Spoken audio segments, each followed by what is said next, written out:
Rob, what are your takeaways from what we were just listening to? Well, just before Olaf Scholz started speaking, we were talking about some of the Russian criticism that had been coming in already. And one of the critiques was that Germany was abandoning its historical responsibility because of what the Nazis did in Germany during the Second World War. And it's interesting just how Olaf Scholz seemed to pick up on that. There were questions about Germany abandoning its Ostpolitik, this attempt to introduce détente into the relationship back in those days between the West and the Soviet Union. And it was clear that one of the things that has been holding back Germany during these last few weeks, when the pressure has been mounting to deliver the Leopard tanks, has been this perception, this sort of awareness of what Germany's role has been in the past, and the fear that if Germany were to go ahead by itself and provide Ukraine with these Leopard tanks, that Germany could be more open to the criticism that we've been getting from Russia today already about it abandoning its historical responsibility. It's clear it was very, very important for Olaf Scholz that Germany should not get ahead of its allies. Hence why it has been saying over the last few weeks that Germany was prepared to give the Leopards as long as the United States was prepared to give its Abrams tanks as well. And when yesterday we heard from the US administration that it was almost certain to give at least 30 of its Abrams tanks, then the door was opened for the German government to make its decision. It became much, much easier. The German press today, both on the left and the right, centre as well, have been praising Olaf Scholz for doing that. They've been describing it as a coup that he was able to do this, to achieve the provision of tanks to Ukraine on the one hand, but to do so in conjunction with Germany's allied partners like the United States, United Kingdom, of course, as well, with its Challenger tanks. But much more important for the Germans was that the United States was going hand in hand with Germany on this decision as well. Very, very important for Olaf Scholz, as he's been making clear in this speech today. Right, and lots of reassurances for the German people. Scholz saying he'll continue to ensure NATO is not drawn into the conflict, saying he knows many Germans are worried by the decision. He asked them to trust him and the government. He's going to be speaking to the people tonight. How important is German public opinion here? Well, it clearly is very important for the government, as it is for any democratic government.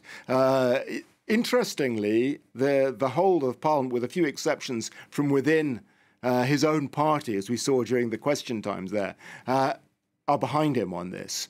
But he does seem to have a bit of a problem in getting the more support, more public support behind it. Apparently it's about 50-50 in Germany at the moment, for and against.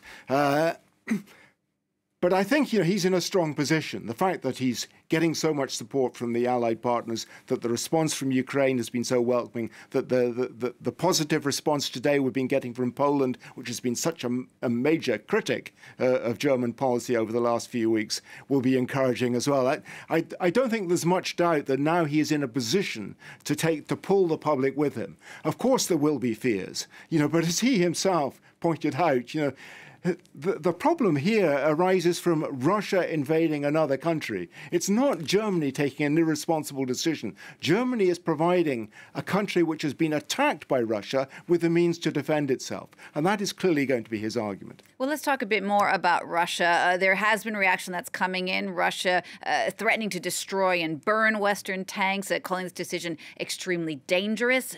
Do we see this escalating? Well, we've been talking about Russian red lines since the very start of this conflict, and they were red lines until they were not red lines. And I think the calculation on the part of the Germans that remains the case now. Russia has escalated and escalated and escalated, regardless of the weapons that have come in from the West in support of Ukraine. What do we expect the Russians to do any more than they are already doing? The risk, of course, the fear at the back of everybody's minds is Russia might press the nuclear trigger. That obviously is a calculation that has to be made. But I think the calculation comes to this question: is Russia really so mad that it would do it take a decision that could involve its own destruction as well. The other issue is whether Russia might use tactical nuclear weapons on the battlefield, where the fallout is less great than from a strategic nuclear weapon.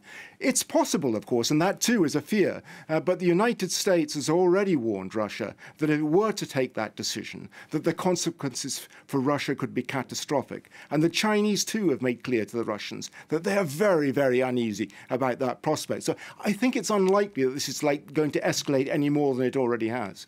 Rob, just to wrap up, we've been talking so much about these Leopard 2 tanks. Just remind everyone again their importance and if they might truly be a game changer for the war. Well, the importance for the Ukrainians is that so far they've been using predominantly Soviet-era T-72 tanks. These are about 50 years old in many cases. It's true that the Russians also use a lot of T-72s, but they have a lot more modern armor in their weaponry as well, T-90s and so on. So the idea is that the Ukrainians will be provided with tanks which can knock out equivalent Russian armor like the T-90s I referred to. Give them the weight to crush through the Russian defenses which they've been building up over the last few months. Not by themselves, it has to be made clear. You know, nobody is saying that this is some sort of panacea. Give them a tank and they'll be able to blast their way through. It just doesn't work like that. The idea is Ukraine should be given the possibility to engage with combined weapons operations involving infantry, obviously, heavy artillery, infantry fighting vehicles, which are being supplied now by the United States with its Bradleys. And we heard Chancellor Scholz referring there to the Marders that the Germans are going to supply. France also providing light tanks. Plus, those tanks that we've been talking about today. A lot of training is going to have to go on in the next few months to make sure that the Ukrainians can operate combined systems like this. Otherwise, there's very little point in supplying them with the weapons. All right, Rob, thanks so much for that. That's France 24's Chief Foreign Editor, Robert Parsons.